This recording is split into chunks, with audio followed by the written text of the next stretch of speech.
મધ્ય ગુજરાતમાં કોંગ્રેસ ફરી એક વખત જૂના ચહેરા પર દાવ લગાવવા જઈ રહી છે. મળતી માહિતી પ્રમાણે આણંદ લોકસભા બેઠક પરથી કોંગ્રેસ ભરતસિંહ સોલંકીને મેદાનમાં ઉતારવાની છે. એવામાં માનવામાં આવી રહ્યું છે અહીં ભાજપના મિતેશ પટેલ અને ભરતસિંહ વચ્ચે ટક્કર થઈ શકે છે. ભરતસિંહ સોલંકી કોંગ્રેસના દિગ્ગજ નેતા છે. ક્ષત્રિય ઠાકોર સમાજના દિગ્ગજ નેતા છે. પૂર્વ મુખ્યમંત્રી માધવસિંહ સોલંકીના પુત્ર છે. ડોક્ટર મનમોહનસિંહની સરકારમાં તેઓ કેન્દ્રમાં મંત્રી પણ રહ્યા. 1995થી લઈને 2002 સુધી તેઓ બોરસદ વિધાનસભા બેઠક પરથી સતત ધારાસભ્ય પદે ચૂંટાતા રહ્યા. 2003માં તેઓને વિધાનસભામાં વિપક્ષના ઉપનેતાની જવાબદારી સોંપાઈ.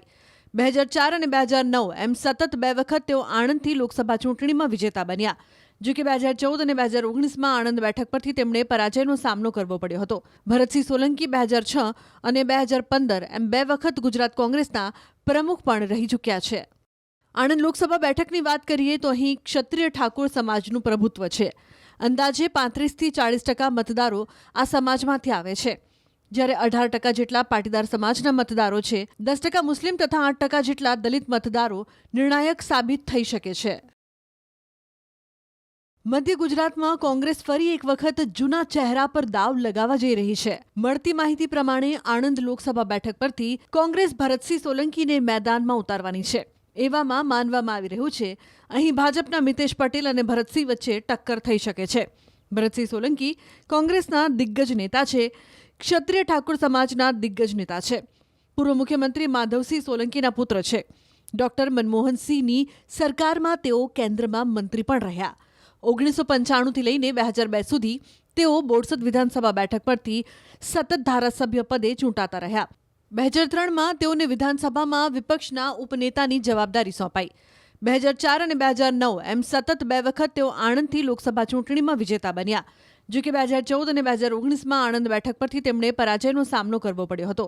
ભરતસિંહ સોલંકી 2006 અને 2015 એમ 2 વખત ગુજરાત કોંગ્રેસના પ્રમુખ પણ રહી ચૂક્યા છે. આણંદ લોકસભા બેઠકની વાત કરીએ તો અહીં ક્ષત્રિય ઠાકોર સમાજનું પ્રભુત્વ છે. અંદાજે 35થી 40% મતદારો આ સમાજમાંથી આવે છે. જ્યારે 18% જેટલા પાટીદાર સમાજના મતદારો છે. 10% મુસ્લિમ તથા 8% જેટલા દલિત મતદારો નિર્ણાયક સાબિત થઈ શકે છે. મધ્ય ગુજરાતમાં કોંગ્રેસ ફરી એક વખત જૂના ચહેરા પર દાવ લગાવવા જઈ રહી છે. મળતી માહિતી પ્રમાણે આણંદ લોકસભા બેઠક પરથી કોંગ્રેસ ભરતસિંહ સોલંકીને મેદાનમાં ઉતારવાની છે. એવામાં માનવામાં આવી રહ્યું છે અહીં ભાજપના મિતેશ પટેલ અને ભરતસિંહ વચ્ચે ટક્કર થઈ શકે છે. ભરતસિંહ સોલંકી કોંગ્રેસના દિગ્ગજ નેતા છે. ક્ષત્રિય ઠાકોર સમાજના દિગ્ગજ નેતા છે. પૂર્વ મુખ્યમંત્રી માધવસિંહ સોલંકીના પુત્ર છે. ડોક્ટર મનમોહનસિંહની સરકારમાં તેઓ કેન્દ્રમાં મંત્રી પણ રહ્યા. 1995થી લઈને 2002 સુધી તેઓ બોરસદ વિધાનસભા બેઠક પરથી સતત ધારાસભ્ય પદે ચૂંટાતા રહ્યા. 2003માં તેઓને વિધાનસભામાં વિપક્ષના ઉપનેતાની જવાબદારી સોંપાઈ. 2004 અને 2009 એમ સતત 2 વખત તેઓ આણંદથી લોકસભા ચૂંટણીમાં વિજેતા બન્યા. જો કે 2014 અને 2019માં આણંદ બેઠક પરથી તેમણે પરાજયનો સામનો કરવો પડ્યો હતો. ભરતસિંહ સોલંકી 2006 અને 2015 એમ 2 વખત ગુજરાત કોંગ્રેસના પ્રમુખ પણ રહી ચૂક્યા છે. આણંદ લોકસભા બેઠકની વાત કરીએ તો અહીં ક્ષત્રિય ઠાકોર સમાજનું પ્રભુત્વ છે. અંદાજે 35થી 40% મતદારો આ સમાજમાંથી આવે છે. જ્યારે 18% જેટલા પાટીદાર સમાજના મતદારો છે. 10% મુસ્લિમ તથા 8% જેટલા દલિત મતદારો નિર્ણાયક સાબિત થઈ શકે છે.